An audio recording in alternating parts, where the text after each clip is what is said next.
یا بنی اسرائیل اذکروا اے اولاد د یعقوب علیہ السلام اذکروا یاد کئ نعمتی نعمت زما التی هغه نعمت انعمتو چې کړی دی ما علیکم پتا سبانی و اوفو او پوروالی وکئ بعهدی د وعدې زما اوفی نو پوروالی به ورسه وکم بعهدکم د وعدې ستاسو و ایای فرهبون او خاص زمانه ویریږئ یا بنی اسرائیل دا بنی اسرائیل چې دی نو دا د یعقوب علیه السلام یو صفتی نام دی یا اسرائیل ځینې مفسرینو ذکر کړي چې دا اسرا دا ابد او بنده ته ویل کیږي او ایل چې کوم دی نو دا الله ته ویل کیږي نو اے د الله بندګانو او ځینې مفسرین وایي چې بنی اسرائیل دا د یعقوب علیه السلام یو صفتی نوم دی نو معنی شوله یا بنی اسرائیل اے اولاد د یعقوب علیه السلام اذکروا یاد کئ نعمتی نعمت سما دا کم نعمتونو چې الله جل جلاله دا غي تذکره کوي چې زما نعمتونو یاد کئ نو په بنی اسرائیل باندې الله جل جلاله ډیر زیات نعمتونه کړیو د هغې تذکره به وروستو راځي انشاءالله نو د هغه نعمتونو یاد دهاني ورته کوي چې وګورئ په تاسو باندې موجوده کم بني اسرائیل چې په تاسو باندې مې انعامات کړي دي ستاسو په مشرانو باندې مې انعامات کړي دي یعنی ستاسو د مشرانو انعامات او احسانات در اصل د ستاسو انعامات دي نو د هغې یاد دهاني ورته کوي چې زما هغه نعمتونه یاد کئ و اوفو او پوروالی وکئ بعهدی د وعدې زما نو د دې وعدې نه کومه وعده مراد ده نو د دې ذکر چې کوم دی په سوره بقره آیات نمبر 174 او سوره آل عمران آیات نمبر 187 کې دی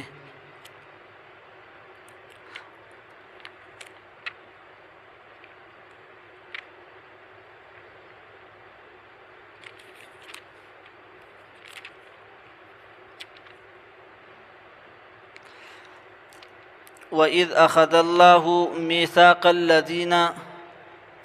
اوتوا الكتاب لتبيننه للناس ولا تكتمونه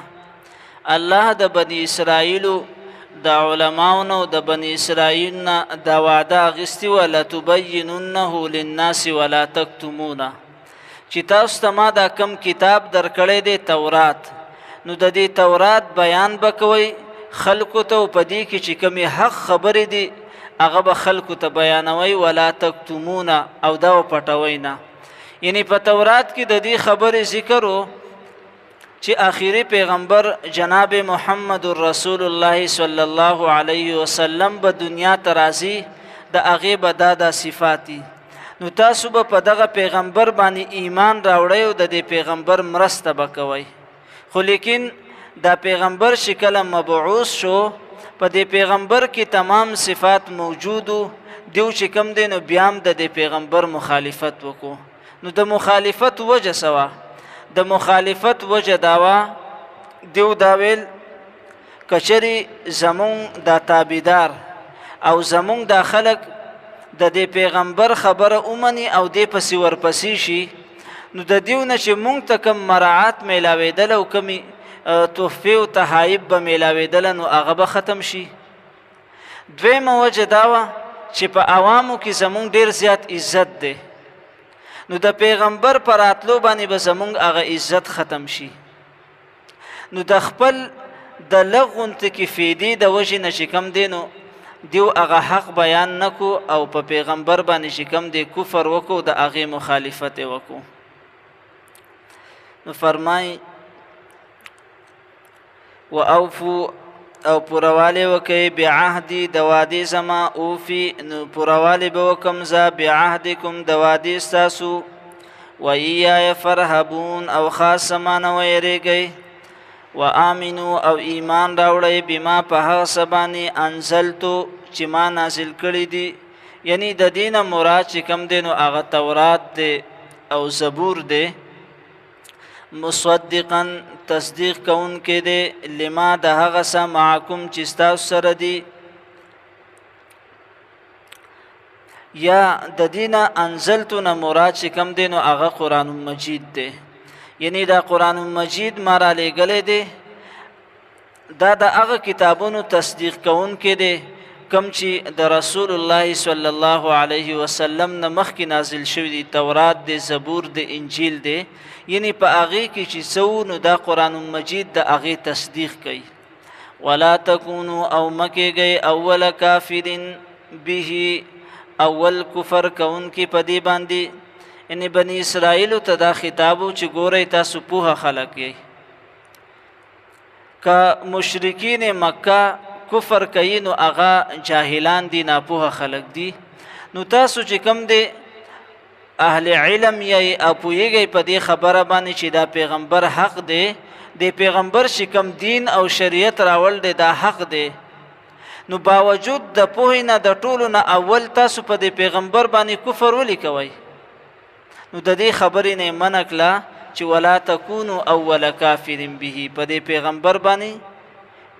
د ټولو نه اول تاسو کفر مکوئ. ولا تشترو بآیاتی او ما اخلی په آیاتونو زما باندې ثمنن قلیلا دنیا لگا. ولا تشترو بآیاتی ثمنن قلیلا، زما په آیاتونو باندې دنیا لگا ما اخلی. څه مطلب دی؟ مطلب دا دی چې کله تاسو دا کتاب بیانوي نو د دې کتاب په بیانولو او د دې په ښودلو باندې چې کوم دی نو تاسو څه عوض ما اخلئ، ځکه په مخکینی کتابونو کې دا خبره موجوده وه چې تاسو کم تعلیم ورکوئ نو دا تعلیم به تاسو فری ورکوئ، یعنی چې څنګه مجانن مفت تاسو ته د الله د طرف نه راغلی دی نو دغه شانتي کې به تاسو د دې تعلیم مجانن مفت ورکوئ. دویم چې تاسو کله یو مسله بیانوي، یو حق مسله بیانوي، نو داسې به نه کوئ چې د چا نه رشوت واخلئ او لږې شانتي کې پیسې ترې واخلئ یا څه نور څیزونه واخلئ او د هغې په عوض کې چې کوم دی نو تاسو هغه حقه مسله بیان نه کوئ، یا د دنیا د مفادو د وجې نه چې کوم دی نو تاسو حق پرېږدئ او حقه مسله بیان نه کوئ. نو د دې نه مراد دا دی. بیا ځینې خلک وایي ولا تشترو بآیاتي ثمنا قلیلا، په دې کې دا مسله هم داخله ده چې دا کم دم درود چې دی نو آیا په دې باندې پیسې اخیستل جایز دی او که نه؟ نو د تمام مفسرینو په دې باندې اتفاق دی چې په دم درود باندې پیسې اخیستل دا جایز دی. په دې باندې حدیث د لودیغ دی او دغه شانتي کې یو بل حدیث په دې باندې دلیل دی چې ځینې صحابه یو ځای ته تلي او د هغه خلکو سردارو هغه مار یا لړم چیچلی و، نو هغو د صحابو نه مطالبه وکړه چې تاسو دا دم کوئ، نو هغه ورته ویل ټیک ده دا به مونږ دم کو خو په عوض کې به تاسو مونږ له څه راکوئ، نو هغې ته ډېر شي مال اخیستی و. نو دا هم په دې خبره باندې دلیل دی چې په دم درود باندې پیسې اخیستل دا جایز دي. بیا ځینې خلک وایي یاره په موجوده وخت کې دا کومه امامتي کول چې شوه یا دغه رنګې د قرآن مجید تعلیم شو نو په دې باندې اجرت اخیستل څنګه دي؟ نو په دې کې دوه ډلې دي، یو د متقدمینو ده او یو د متأخرینو ده. کم متقدمین مخکینی علما چې نو د هغو نظریه دا ده چې په دې باندې پیسې اخیستل دا جایز نه دي، او متأخرین کم دا وروستنی علما چې دي نو هغو فرمایي چې یاره دې باندې پیسې اخیستل جایز دي. وی در اصل چې کم دی نو په تعلیم یا په امامتۍ باندې چې دا کم اجرت اخلي نو دا عین د دې عبادت اجرت نه دی یا چې کوم د عین د دې کتاب اجرت نه دی بلکې دا د دې وخت دی کشری یو عالمي هغه خپل روزګار کوي خپل مصروفیت کوي نو هغې نه به مدرسه هم پاتې د هغې نه به د جومات منځونه هم پاتې وس یو کس دی خپل بزنس دپاره چې کوم دی نو هغه یو ځای ته سفر کوي بل ځای ته کوي نو 5 وخته خو هغه پابندي نشي کولی چې هغه په جومات کې د حاضري او جمع ورکوي نو د دې وجې نه فرمایي چې د علما د طلبا د دیو هغه څومره ضروریات چې دي نو هغه پوره کول پکار دي په محلې والا باندې دا لازم دي چې د دیو کم امام دی یا د مدرسې چې کم مدرس دی کم چې ماشومانو ته تعلیم ورکوي نو دا به د دې هر یو ضرورت پوره کوي ځکه د دیو دپاره هغې خپل ذریعه معاش دی هغه پرېښودی دی امت ته او د امت کم نوجوانان ماشومان چې دی هغو له د دین تعلیم ورکوي که چېرې دا په خپل معاش کې اخته شي نو د دې نه به دین پاتې شي نو زمونږ ماشومان چې دی نو هغه به دغه شانتي کې بیا لویږي د دې وجې نه پکار دی چې د داسې خلکو خیال وساتلی شي په بل ځای کې الله فرمایي للفقراء الذین احصروا فی سبیل الله يحسبهم الجاهل أغنياء من التعفف تعرفهم بسيماهم لا يسألون الناس إلحافا و ځینې خلک په معاشره کې داسې دي چې هغه په واضح خوله باندې د چا نه سوال نه کوي نو يحسبهم الجاهل أغنياء من التعفف و کم ناپوهه خلک چې دي نو د هغو ګمان دا دی چې یاره دا خو ډېر مالداره خلک دی او وجه صدا لا يسألون الناس الحافا چې هغه په واضح خوله چاته نه وایي چې یاره ته ماله دا راکه ته ماله راکه ته ماله راکه نه هغه سفید پوش خلک یي هغې ضرورت یي خو خپل ضرورت یې پټ ساتلی نو په معاشره کې داسې خلک تلاش کول د هغو ضروریات چې دي نو د هغو خیال ساتل پکار دي نو مفسرین ذکر کوي چې د دې آیات نه مراد چې کم دی نو هغه علما او طلبا دي ځکه دا داسې خلک دي چې د الله د دین د حاصلولو دپاره او د هغې د خورولو دپاره د الله په لار کې په مسافرۍ کې په هر وخت کې پراته وي چاته وایي نه چې یاره ماله دا څیز راکه دا راکه زما دا ضرورت پوره که نه هغو استغنا اختیار کړې ده او ځان یې پټ ساتلی دی نو د دې خلکو سره مرسته کول پکار دي دا خلک سپورټ کول پکار دي په دې کې قسمه قسمه حالات راځي یعنی په ظاهره کې داسې ښکاري چې د هغو کم لباس چې دی د هغو کمه ناسته پاسته ده نو هغې نه دا نه ظاهرېږي چې دا کمزوري خلک دي خو صرف دومره ده چې د هغو تعرفهم بسیماهم یعنی د مخونو نه به تا ته پته لګي چې یاره دا خلک ضرورتمند دي خو د هغو سره چې کم دی مرسته کول پکار دی د دغه خلکو تعاون پکار دی په ضد د دې چې د هغو سره مونږ دشمني کوو یا دغه خلک چې کم دی مونږ نظر انداز کوو نه د دې خلکو سره مرسته پکار ده او دا سپورټ پکار دی نو ولا تشترو ما اخلی بآیاتی په آیاتونو زما باندې ثمنن قلیلا دنیا لګه و ایای فتقون او خاص زمانه ویریږئ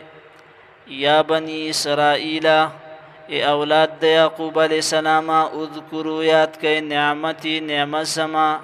التي هغه انعمتو چې کړی مې دی علیکم پتاسو باندې و اوفو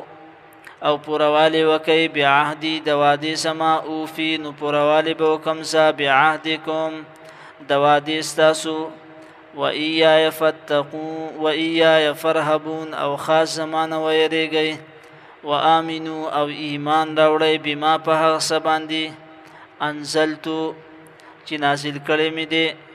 مصدقا تصدیق کوونکی دی لما د هغه څه معکم چې تاسو سره دي ولا تکونو او مه کیږئ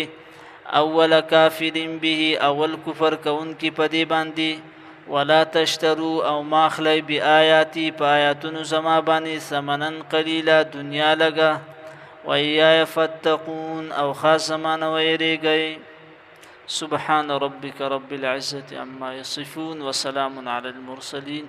یا الله ډیر زیات ګناهګار خطاکار سیاکارو زموږ ګناهونه معاف کا